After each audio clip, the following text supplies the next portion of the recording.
বাপরে, এত বেলা হয়ে গেল, এখনো তো মুরগিগুলোকে খেতে দিলাম না।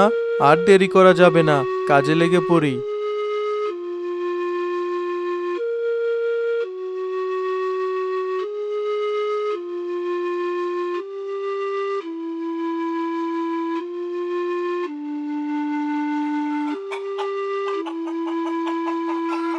ওরে থাম থাম, দিচ্ছি। এত উতলা হচ্ছিস কেন?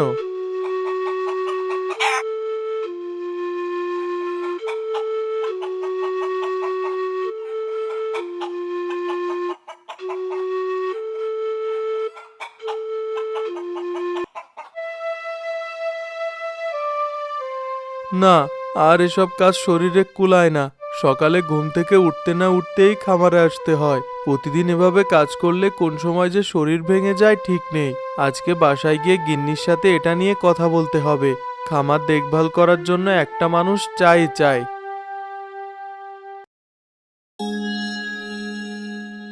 সাত সকালে এই তল্লাটে কেউ আসে না। আর কি এক গ্রামে থাকি, কারো বাড়িতে হাঁস মুরগি কিছু পালে না। এদিকে গ্রামের ভেতরে শুনেছি এক লোক বিশাল খামার দিয়েছে। কতদিন হয়ে গেল কচি মুরগি খাই না। ওই বেটার কাছে নিশ্চয় অনেক মুরগি আছে। কিছু একটা উপায় তো বার করতেই হবে ওখানে যাওয়ার জন্য। এই তো পেয়েছি, বুদ্ধি পেয়ে গেছি।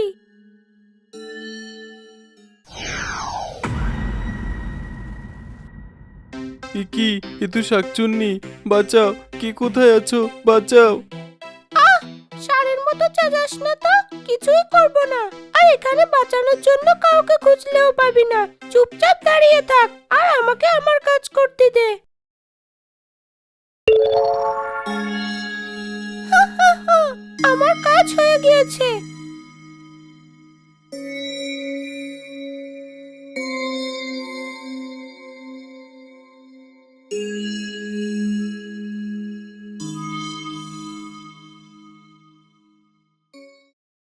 ওগো, শোনো না।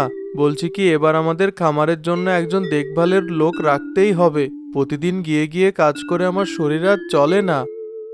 আমিও তাই ভাবছি গো। দিন দিন তোমার শরীরটা কেমন ভেঙে যাচ্ছে, কিন্তু এদিকে সংসারের খরচ চালাতেও যে হিমশিম খেতে হয়। তোমরা একটা কাজ করলেই কিন্তু পারো। একজন গরিব লোককে খামারের কাজ দাও, তাহলে সে খামার দেখবার পাশাপাশি তোমরা তাকে কিছু মুরগি বিক্রি করার জন্যও বলতে পারবে। এতে গ্রামে গ্রামে যেমন আমাদের খামারের পরিচিতি বাড়বে, ঠিক তেমনি সেই লোকটিও আয় উপার্জন হবে, পাশাপাশি আমাদের উপার্জন বাড়বে। আরে বা, আমার চুটকি মা তো বেশ ভালো বুদ্ধি দিয়েছে। আমি তো এভাবে ভেবেই দেখিনি। ঠিক আছে, তাহলে এরকম কাউকে খুঁজেই খামারের কাজে লাগিয়ে দেব।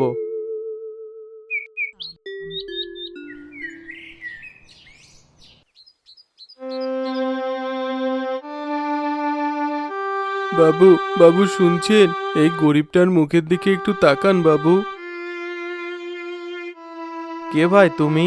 কি চাও আমার কাছে? আমার নাম সুরেশ বাবু। আমি অনেক দূর গ্রাম থেকে হেঁটে এসেছি। আসার পথে অনেক লোকের বাড়িতে কাজ খুঁজেছি, কিন্তু কেউ আমায় কোনো কাজ দেয়নি। এদিকে পেটের দায়ে যে মরতে বসেছি। আমাকে একটা কাজ দিতে পারেন বাবু? আপনি যা বলবেন আমি তাই করব। আহারে, লোকটা আসলেই অনেক অসহায়। আর গতকাল তো এই নিয়ে কথা হচ্ছিল, ওকে খামারের কাজে দিলে মন্দ হয় না। আমার কাছে ভাই কাজ বলতে এই খামারের কাজটিই আছে। আমি নিজেও খামারের জন্য লোক খুঁজছিলাম। তোমার যদি আপত্তি না থাকে এখানে কাজ করতে পারো, তাহলে এখানকার দেখভালের কাজ দিতে পারি তোমায়। করবে? এটাই তো চেয়েছিলাম। কেন পারবো না বাবু? বিধাতা আপনার মঙ্গল করুক।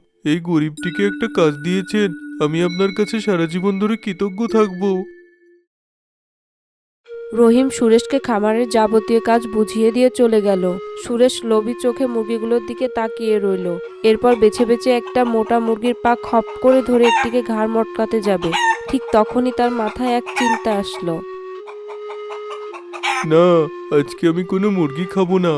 একদিনেই যদি এখানকার মুরগিগুলো সংখ্যায় কমতে শুরু করে, তাহলে লোকের সন্দেহ সৃষ্টি হবে। আগে কিছুদিন তার বিশ্বাস অর্জন করি, তারপর নিজের কাজে লেগে পড়বো।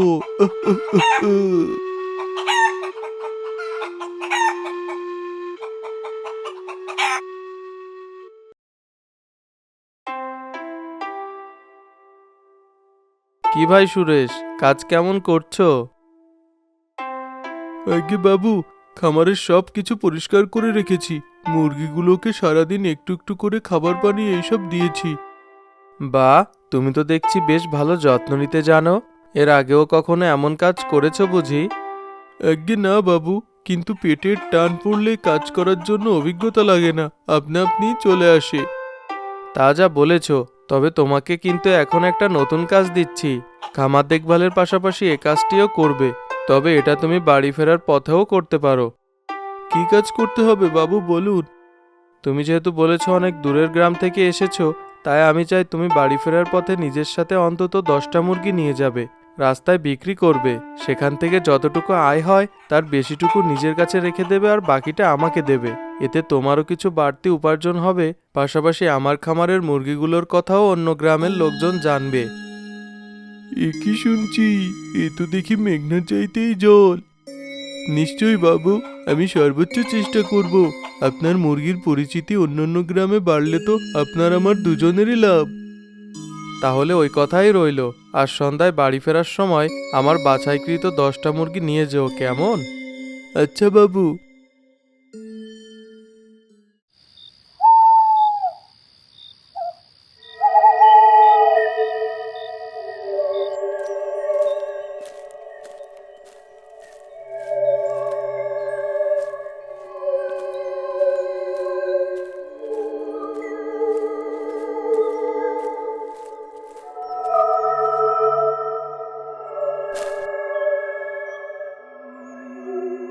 এখানে কেউ নেই, এবার নিজের আসল রূপ নিয়ে একটা একটা করে মুরগিগুলোকে খেয়ে ফেলি।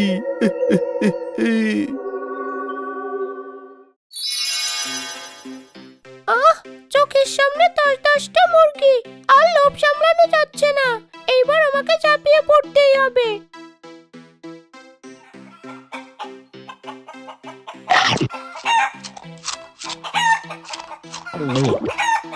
এই মরেছে। এইবার মুরগিগুলোর দাম দেবো কি করে? কাল যখন এগুলোর দাম চাইবে তখন কি করব? পেয়েছি, বলবো মুরগিগুলো চোরে নিয়ে গিয়েছে আর রাস্তায় আমায় বেশ মেরেছে। কালকে যখন ওই হাদারামের রূপ নেব, তখন জায়গায় জায়গায় মারের চিহ্ন রাখতে হবে।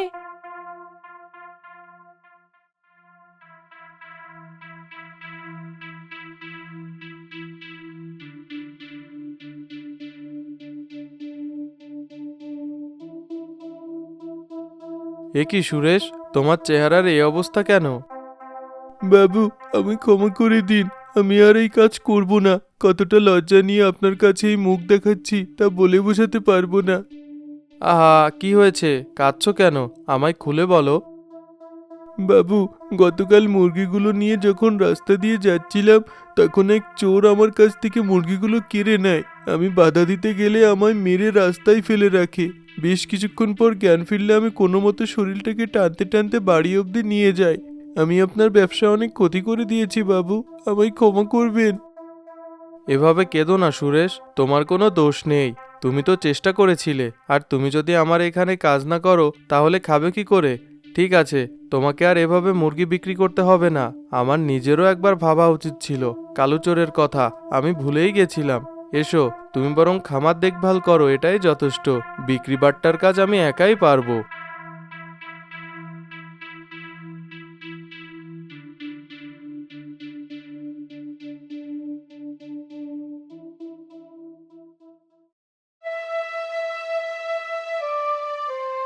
খুব বার বেড়েছিস তাই না?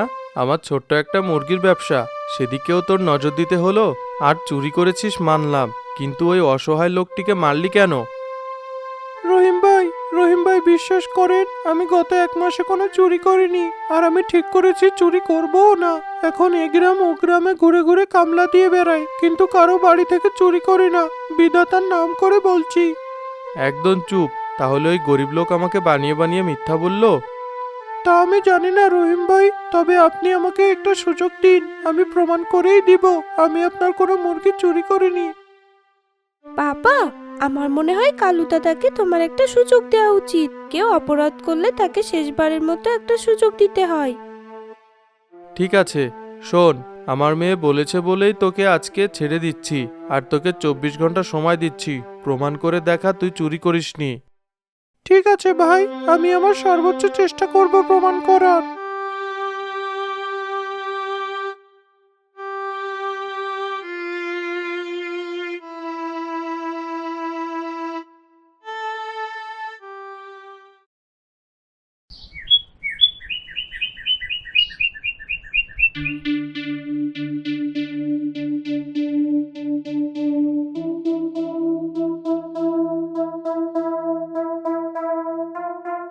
গত পরশু 10টা মুরগি একসাথে খেয়েছি, তাই গতকাল একটাও খেলাম না। আজকে অন্তত একটা খেতেই হয়। একটা একটা করে মুরগি খেলে ওই আহাম্মক বুঝতেই পারবে না। সুরেশ মুরগিটির ঘাড় মোটকে খেয়ে ফেলল। দৃশ্যটি দেখে কালু ঝোপ থেকে উঠে দৌড়ে রহিমের কাছে চলে গেল। রহিম ঘটনা শুনে আঁতকে উঠে বলল,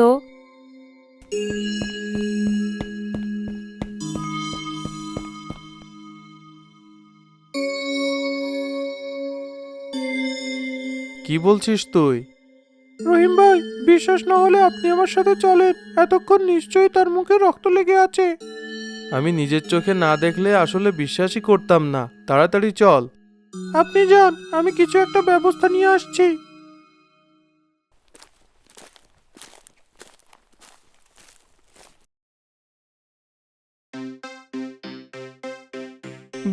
বাবু, আপনি এখানে? তোর মুখে কি হয়েছে সুরেশ? রক্ত লেগে আছে কেন? ও কিছু না বাবু, একটু পড়ে গিয়েছিলাম, তাই হয়তো কেটে গেছে। সত্যি কথা বল, তুই কে? আমি নিজের চোখে তোকে একটা মুরগি ঘাড় মোটকে খেতে দেখেছি।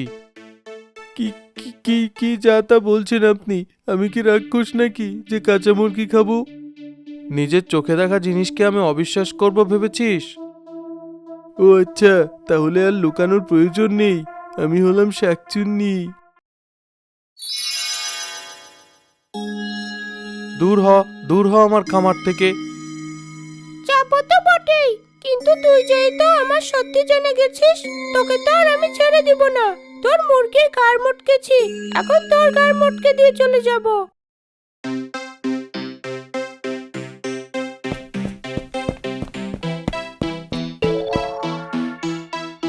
ও মা গো, ও মা গো, বাঁচাও গো, ও মা পুড়ে যাচ্ছি গো।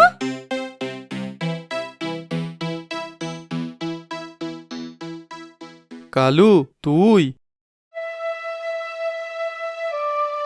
আমি ওজার কাছ থেকে এই দুটো আনতে গিয়েছিলাম রহিম ভাই, আর ভয় পাওয়ার কিছু নেই। এই শাকচুন্নি আমাদের আর কোনো ক্ষতি করতে পারবে না। তুই যে আমার কি উপকার করলি রে, আমি সারা জীবন তোর কাছে কৃতজ্ঞ হয়ে থাকবো। আমি চুরি করা ছেড়ে দিয়েছি ভাই, এখন কষ্ট করে হলেও মানুষের বাড়িতে বাড়িতে কাজ করে খাই, এটাই শান্তি আমার। মানুষের বাড়ি বাড়ি গিয়ে কাজ না খুঁজে এখন থেকে আমার এখানে কাজ করলেই তো পারিস। আর অন্য গ্রামে গিয়ে কাজ কি? তুই আজকে থেকে এখানেই আমার খামারের দেখাশোনার দায়িত্ব নে। নিশ্চয়ই ভাই, তোমার এখানে কাজ করলে আমার তো ভালোই হবে। আমি কখনোই তোমার বিশ্বাস ভাঙবো না, আস্থা রাখতে পারো আমার উপর।